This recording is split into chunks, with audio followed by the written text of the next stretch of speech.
بسم اللہ الرحمن الرحیم اور السلام علیکم۔ سب سے پہلی خبر آپ کے سامنے ایمل ولی خان کے حوالے سے رکھیں گے کہ انہوں نے سینٹ میں جو سینیٹر جس نے بنایا ان پر بھی جو ہے نا انہوں نے تنقید کر دی، وہ کیا معاملہ ہے وہ آپ کے سامنے رکھیں گے۔ دوسری خبر آپ کے سامنے کشمیر کے حوالے سے رکھیں گے کہ کشمیری کس طریقے سے غصے میں، اور دیگر خبریں آپ کے سامنے رکھیں گے۔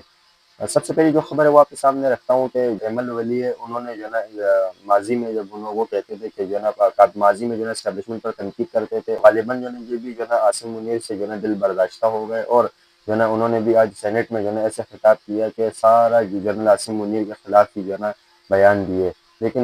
میرا جو ہے نا جو ذاتی جو اوپینین ہے وہ اس طریقے سے ایمل ولی خان سے، ایمل ولی خان جو ہے نا اس چیز کا جو ہے نا اظہار کر چکے ہیں کہ مجھے جو ہے نا اسٹیبلشمنٹ لائیے۔ یہ نہیں کہا انہوں نے کہ مجھے اسٹیبلشمنٹ لائی، لیکن جو بھی یہ اسٹیبلشمنٹ لاتی ہے اور حکومتیں بناتی ہے، یا یاد رہے کہ یہ جو نعرہ ہے یہ پی ٹی آئی کا بھی ہے، لیکن خیر یہ نعرہ جو ہے نا بالکل غلط ہے۔ اگر آپ کو جو ہے نا اگر اسٹیبلشمنٹ لاتی ہے تو آپ کو خود نہیں آنا چاہیے، کیوں آپ اقتدار کے مزے لیتے ہو اور بعد میں پھر روتے ہو، چاہے وہ بیانیہ پی ٹی آئی کی طرف سے ہو، چاہے وہ بیانیہ ایمل ولی خان کی طرف سے ہو۔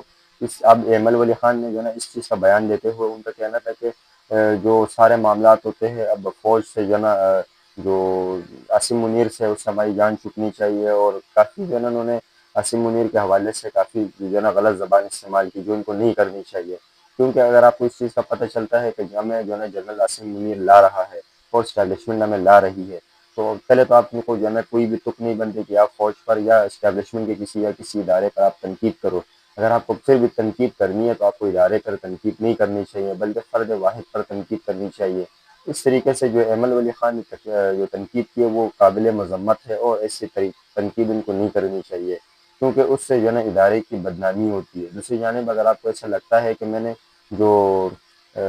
آرمی چیف جو ہے نا مجھے لایا یا مجھے لا کے بٹھایا یا کسی اور کو لا کے بٹھایا، تو اگر یہ آواز جو ہے نا پی ٹی آئی سے بھی جو ہے نا زیادہ اٹھتی ہے کہ اسٹیبلشمنٹ جو ہے نا ہر بندے کو بٹھاتی ہے، تو اسٹیبلشمنٹ کو کیوں مانتے ہیں وہ، اسٹیبلشمنٹ کی کیوں مانتے ہیں؟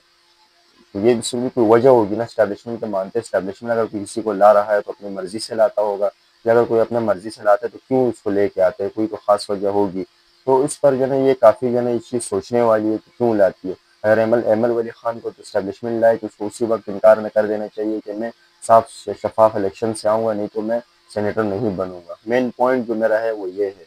اگلی خبر آپ کے سامنے کشمیر کے حوالے سے رکھیں گے کہ کشمیری عوام نے اب ڈٹ کر فیصلہ کر لیا ہے، اور حکومت کے خلاف جو ہے نا انہوں نے ایک تحریک جو ہے نا شروع کر دی، اور جو تحریک کے جو مظاہرین ہیں اور جو تحریک چلانے والے وہ بھی جو ہے نا وہاں کافی جو ہے نا ان کے کارکن جو ہے نا زخمی ہوئے، اور جو پبلک وہ زخمی ہوئی ہے، باقی پولیس کو بھی جو ہے نا بہت جو ہے نا مارا پیٹا اور زخمی کیا۔ لیکن یہ انتہائی افسوسناک ایسے جو ہے نا معاملات نہیں ہونے چاہیے، اور جو حکومت کی جانب سے جو ہے نا 3 رکنی کمیٹی گئی ہے ان سے بات کرنے کے لیے، لیکن ان کے کچھ شرائط مان لیے گئے اور کچھ پر حکومت کو تحفظات۔ اب دیکھتے ہیں کہ آنے والے دنوں میں جو ہے نا ان کے یہ تحفظات دور ہوتے ہیں یا نہیں، لیکن جب کشمیر میں ایسی صورتحال بنی کیوں؟ ان کو بنی یہ کہ کشمیریوں نے جو ہے نا ایک فرد واحد کا نام لیا تھا کہ انہوں نے جو ہے نا ہم پر ظلم کر رہا ہے، اور چاہے وہ انہوں نے ایک ادارے کا بھی نام لیا تھا کہ وہ ہم پر ظلم کر رہا ہے، اور ویسے جو ہے نا نہیں جب سے یہ آیا تو ہم پر ظلم کر رہا ہے، ان کو فوری جو ہے نا بدل لینا چاہیے، اور کافی 1 2 3 اور بھی معاملہ جو ہے نا باتیں انہوں نے رکھی تھی۔ تو یہ سارا معاملات انہوں نے رکھا، تو اس پر جو ہے نا کافی جب ان کے مطالبات نہیں مانی گئے تو کافی جو ہے نا اس پر احتجاج ہوا، اور کافی لوگوں کو اس سے پہلے بھی جو ہے نا گرفتار کیا گیا، اور کچھ احتجاج کے دوران بھی شہید ہوئے۔ تو شہید کی نماز جنازہ ادا کرتے ہوئے ان کے بعد جو ہے نا یہ جو ریلی ہے، یہ جو احتجاج ہے وہ شدت اختیار کر گیا ہے۔ اب جو ہے نا مذاکراتی تین رکنی کمیٹی گئی ہے، اب دیکھے کہ آنے والے دنوں میں ان کے ساتھ مذاکرات ہو رہے ہوں گے یا نہیں ہوں گے، لیکن جو تصادم ہوئے اور کتنے لوگ اس میں شہید ہوئے اور زخمی ہوئے، اور جو کشمیریوں کا جو